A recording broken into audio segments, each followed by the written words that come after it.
Red 2 standing by, all four lit and in the green. Welcome to a brand new project, Metroid Prime. I've been trying to do this for some time, but I haven't had a copy easily available. Thankfully, I have one, as you can see, and we are ready to go. It's been some time since I played this, so you're getting pretty much... it's not quite blind, let's call it rusty. I'll be pretty rusty with this, but we'll have a fair bit of work to do because we're going for 100% completion. Metroid Prime really is something special. It redefined what the Metroid series could do and proved itself a surprisingly worthy follow-up to Super Metroid. A lot of people weren't quite convinced back in the day, but when this game came out, it really stood out. It showed there was so much more Metroid could do after languishing for so long. Samus's only appearance during the Nintendo 64 era was Super Smash Bros. Even Captain Falcon and F-Zero, who were presumably buried in a shallow grave somewhere along the way because Nintendo no longer cares about F-Zero, even they got more representation on the Nintendo 64. But when the Gamecube came around, and indeed the Game Boy Advance, Samus Aran was able to step up in a big way. So, there's obviously something I've been playing some time ago. So, you could also connect with Metroid Fusion. You would earn special bonuses if you had the Game Boy Advance link cable. You would be able to access the Fusion suit, and you would be able to play the original Metroid. There were also image galleries, which I'll go over towards the end of the game. Sadly, I don't have a Game Boy Advance with a copy of Fusion on hand, so we're not going to get to see the Fusion suit in glorious 3D. But in a sense, this was a companion piece to Metroid Fusion, which I've already done for the channel, and that was a hell of a lot of fun. It's probably my favourite Metroid game, with Prime very close behind. You could probably say they're tied. My brother's probably the Metroid expert of the two of us, and Metroid Prime 2 is his favourite game. I'll have to get the rundown why, but anyway, let's get into the adventure. We can set a few options along the way. We can modify the visor opacity, helmet opacity, and things like that. This seems pretty good. I think we're pretty much fine as is. So, let's get straight into it. The days of memory cards.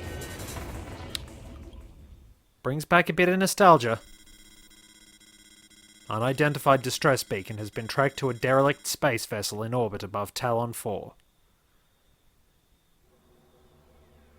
Apart from Super Smash Bros., this was my first real experience with Metroid.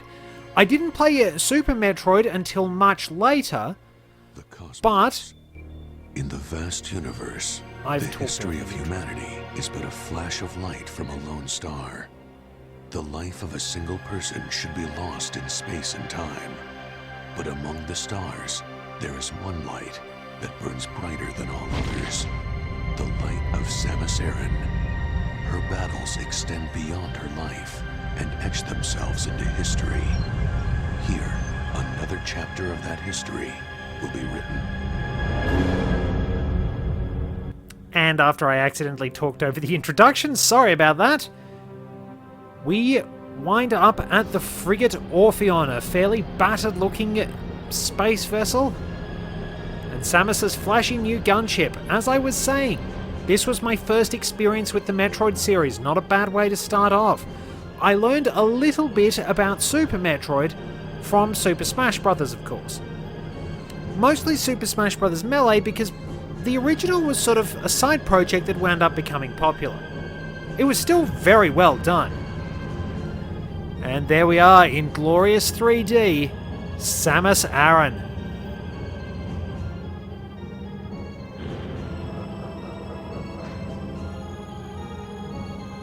That landing can't be good on the knees.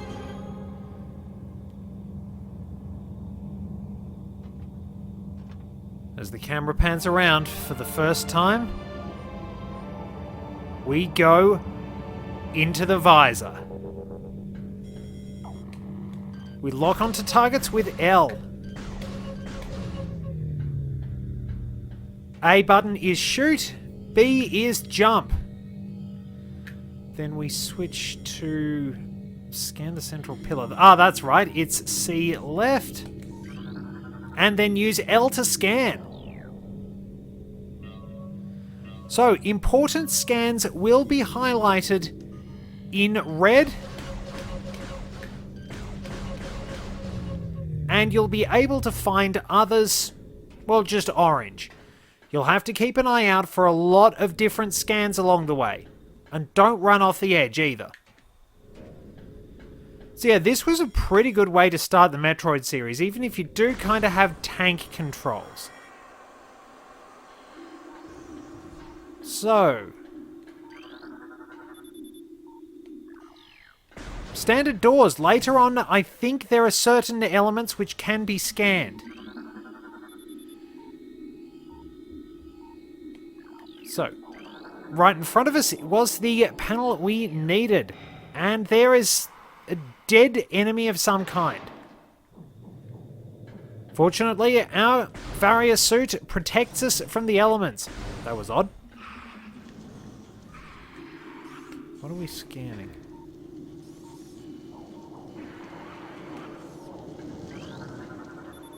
Just scanning details. You've got to keep an eye out for certain enemies because you never know what could wind up basically getting missed. Rightio. We will find plenty of dead space pirates with fairly nasty descriptions of what happened to them. Use the R button to move around. The scan visor does have a certain range. So, we'll see that word phase on quite a lot.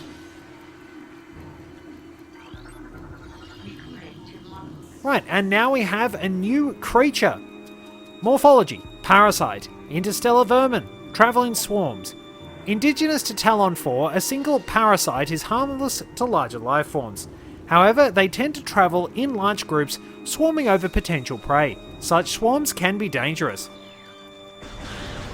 A few quick shots will take care of that.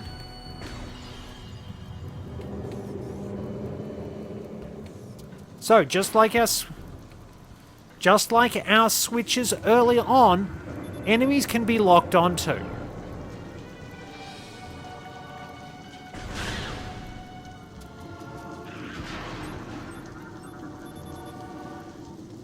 Death caused by acidic burns, chemical type unknown. Now, in some cases, we will have to finish off a few space pirates. Like there. So, now we don't get the scan entry for the space pirates just yet. Large bite marks seen on the exoskeleton. So, they won't do too much damage. Now, if they drop pickups, make sure to scan the pickups. Somewhere in here there is a lore entry.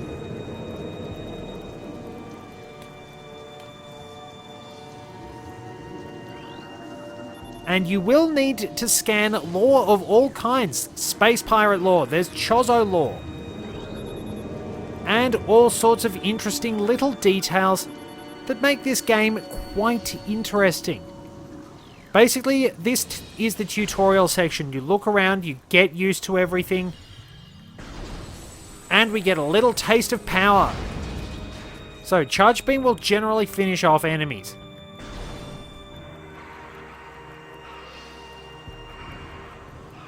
We'll see a selection of parasites running away. But in order to get through this tunnel, we need to press X, which brings up our Morph Ball. Exactly how this winds up working is, well, it's a bit of a mystery, as we'll find out later on. But we get research entry, the map station. Walk into map station holograms to download a map of the area you're in. Pretty simple.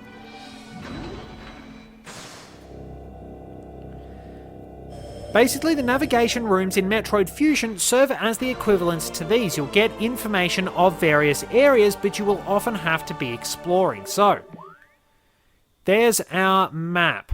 Use the control stick to rotate. and use the C-stick to move through the area.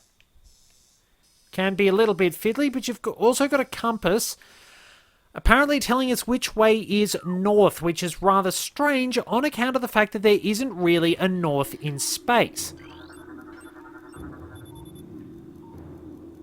So, crater radiation readings. Ground zero area secure.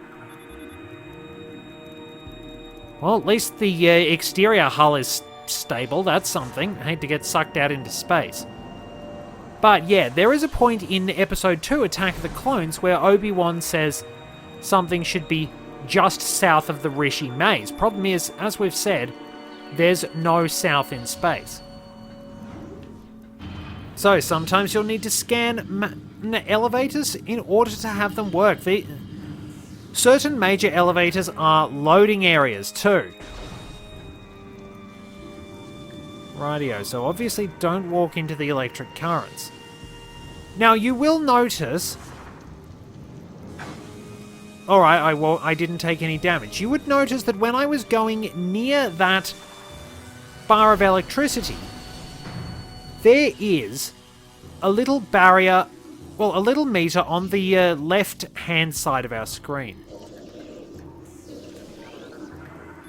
Judging by those sounds, we have some dead space pirates hanging around.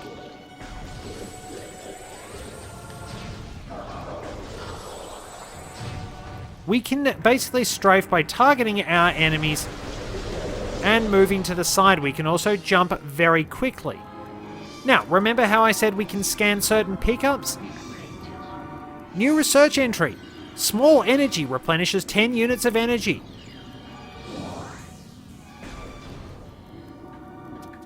Now, I don't think it's here because there is one lore entry that you can't actually get after this. You will get lots and lots of information.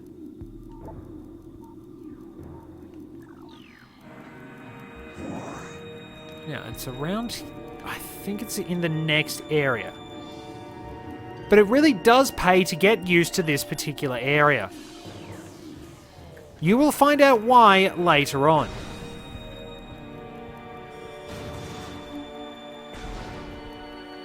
So yeah, it looks like we have...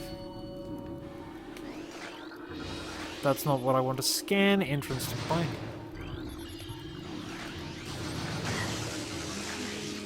Well, that was a little embarrassing, but we have a creature. Subject, auto defense turret. Use missiles to break out a casing. Y will allow us to fire missiles. And of course, research entry missile ammunition. Missile ammunition. Resupplies missile launcher with 3 rounds of ammo. Rightio. So, from here, this might be where our lore entry hides. You can see that whatever is in that tank doesn't look very good.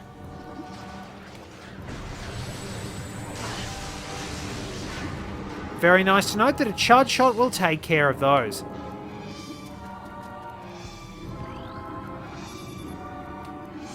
So, this is it. Pay attention to that, because if you miss that, you don't get it. You don't get to come back here under these circumstances. This is pirate data. This is part of our lore. Somehow Samus has the ability to decode all their information. It's shown in later games that for some reason, hand scanners on the pirate homeworld in Metroid Prime 3 actually respond to Samus's hands. Not to mention that most of the space pirates seem to have established their facilities with doors that Samus can open, but they can't. A fact very well lampshaded by the Awkward Zombie webcomic. So, it's the log. Zebes has fallen. All ground personnel are presumed dead. Either killed by the hunter clad in metal or in the subsequent destruction of our facilities. Our research frigates Orpheon, Syriacus and Volparagom were in orbit at 0 hour and managed to retreat. Frigate Orpheon is now docked at Vortex Outpost. Orpheon's cargo appears to have a 100% survival rate. Metroids are healthy, but on restricted feeding schedules due to uncertain supply status. We are ready to begin research on the Metroids and other promising life forms. Security status remains at Code Blue. No signs of pursuit from the Hunter. So this is actually set after the original Metroid. So, Specimen Solitary Holding 1, Phase on Level Unknown. Status, Xenotropic Lifeform Unstable, use caution. Judging by the looks of it, it appears to be a Death Giga or a Side Hopper. Plasmite, native of Talon 4. Parasite larva, harmless unless encountered in large numbers. But it's much, much larger than what we're used to.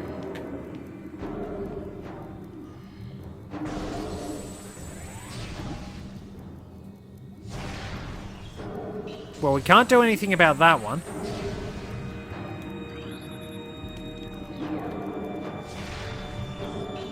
Don't think we've got any expansions we can get in this area for fairly obvious reasons, just in case you miss anything. So we've got a lot of mysterious information about whatever this Phazon is. We've got the whole thing having a very, very eerie feeling.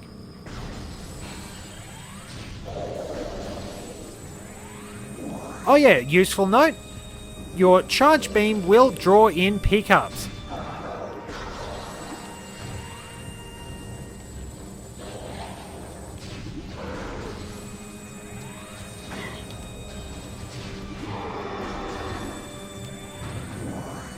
Very handy if you need to grab something from a long way away.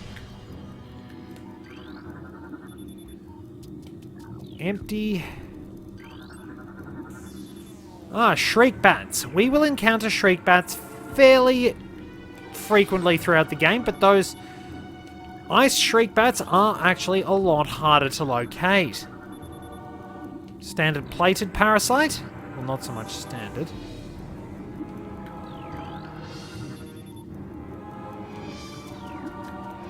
I think one of these can open up to us later on. Is it this one? So when you scan certain things, you'll also wind up finding out if they're made of certain materials. The certain material they're made of will tell you which weapon you can use later on. Also, things you've scanned will be faded. Oh, you're alive. No, you're not. Acid burns have welded the joints of the exoskeleton. Oof, that has got to be a nasty way to go. Slowly but surely, through the frigate we move. It really does set up very well, like a moment out of Metroid Fusion. There we are, that's got rid of that. And we have an elevator.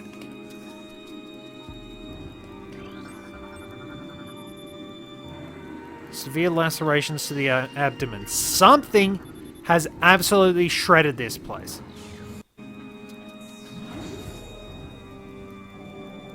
And down we go in a fairly fancy elevator. We'll have to head out this way.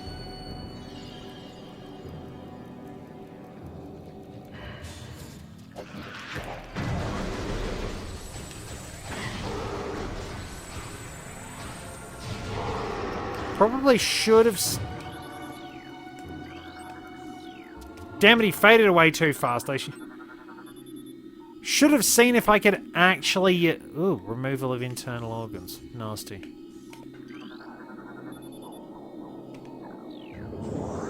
So, we will of course have to scan this to open the door. Insert metallic sphere. So why on earth do the space pirates have something on their frigate that can be opened by the morph ball? Especially since they actually don't understand it. Fortunately, we can get the jump on those turrets.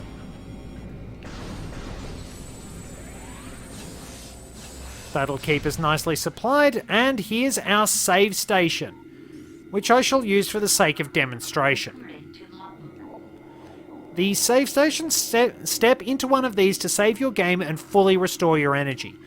This was the first time save stations actually did so. Opinion might be a bit divided onto whether or not that's a good idea, but then again, there were usually recharge stations nearby and in older games, or you had something that would easily wind up making up for it, like little portals that wound up basically spawning a whole lot of little enemies. So, there it is. Once again, please insert metallic sphere. We presume that those metallic spheres are space pirate keys. Also, while we are in morph ball form, press A to drop a bomb. Looks like we'll have to head straight on in. Because this is our beginning boss. There's usually a tutorial boss. Sorry, and this is it. This is the Parasite Queen, which appeared in the background of the Frigate Orpheon stage in Super Smash Bros. Brawl. This monstrosity is part of the Space Pirate experiments.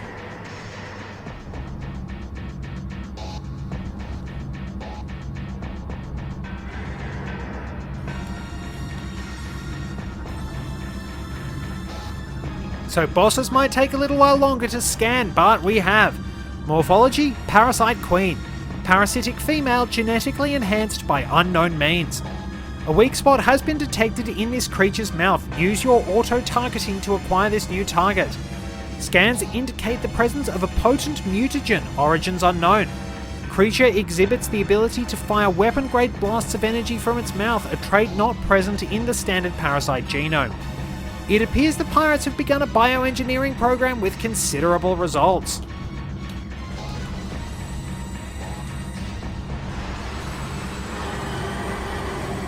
So what we'll want to do is to scuttle around with that shield.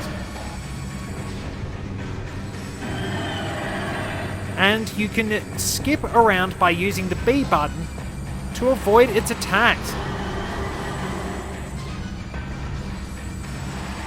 The health bar of your bosses is shown on the top of the screen. And there we go. The Parasite Queen is pretty much there to teach you how to fight. But unfortunately, we seem to have chucked it right into the frigate's reactor.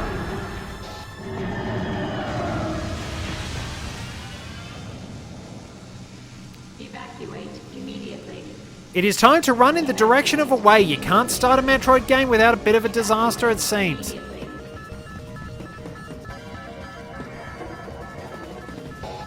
We have 7 minutes to get clear. They only gave us 1 lousy minute to get out of Sarah's. Use your mini-map to orient yourself so you can get out quickly.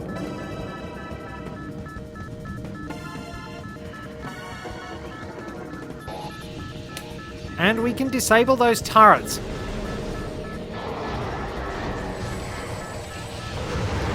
Whoa, that was a big one. Well, whatever that is, it ain't whatever it was no more.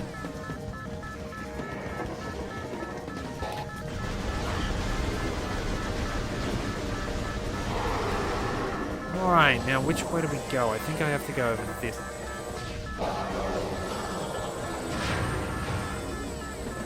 Nope, no time for games. We've got to get out of here.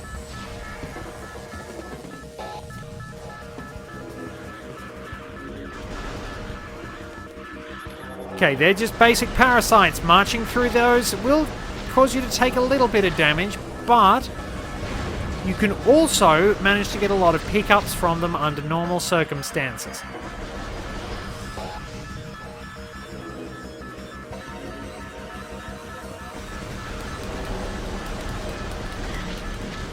They do move fairly quickly though.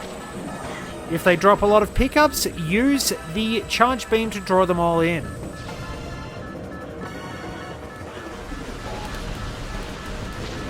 Oh, the blasted things. Let's see, this way. It's like we're running through the sewer system. I better not be going back the way I came. Nope, there was an explosion. That's usually good. That means we're going in the right direction in a Metroid game.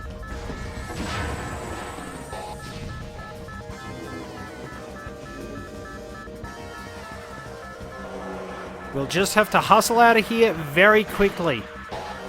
Wipe the goo away, shoot the doors open. Excuse me.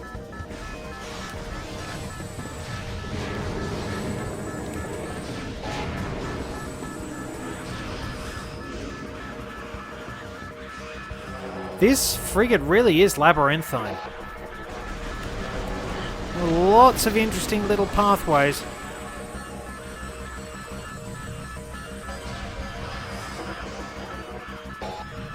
Four minutes and 17 seconds. We should be alright. It's a pretty big area in all fairness, and we... Yeah, that's a nice little trap for young players. Let's get through here and get out.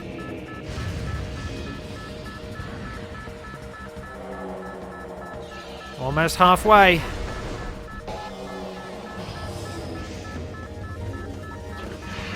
And as we head through to this particular area, where we can use our grappling beam...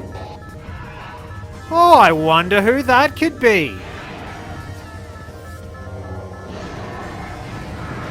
Don't worry, we don't have to fight him. At least not yet. But somebody is not happy to see us.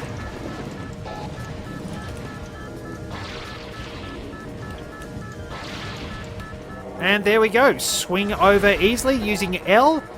Hold it in order to get where you need to go. And then let go and press it again.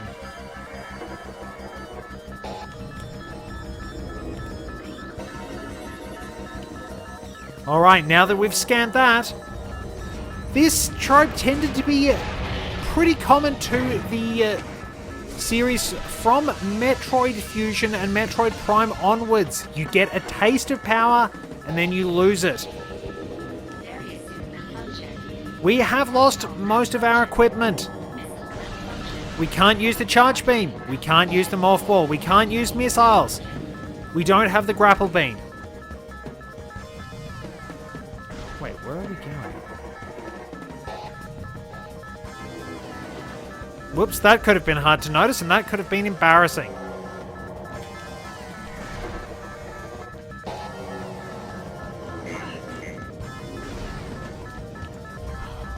Wait, this way. That's right, I got myself turned around a little bit.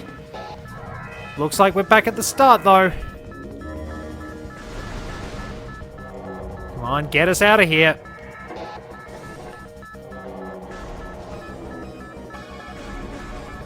Not far to go. We should be able to make it pretty quickly, even though we have been pretty heavily depowered. And even though we have plenty of time left on the timer, there's always an explosion we just evade. And of course, Samus's old arch nemesis flies down to the planet below. With a funky new remix of his theme, which was actually used for Torizo statues, as well as Dragon in Super Metroid. However, from that point on, well, this point in the series, that theme has been repurposed for Ridley and Ridley alone. It also helps that Dragon hasn't reappeared. Tracking on enemy target has been lost. Ground-based recon required. Begin landing sequence. Rain falls. The sky sparks with lightning. And Samus Aran heads down to the surface of Talon 4, but we'll be leaving it there. We've had a pretty good introductory episode. As we get to grips with this new area, which admittedly looks pretty beautiful for the time, we will begin our journey anew in the next episode. Thank you very much for joining me. Until next time, this is Red 2, returning to base.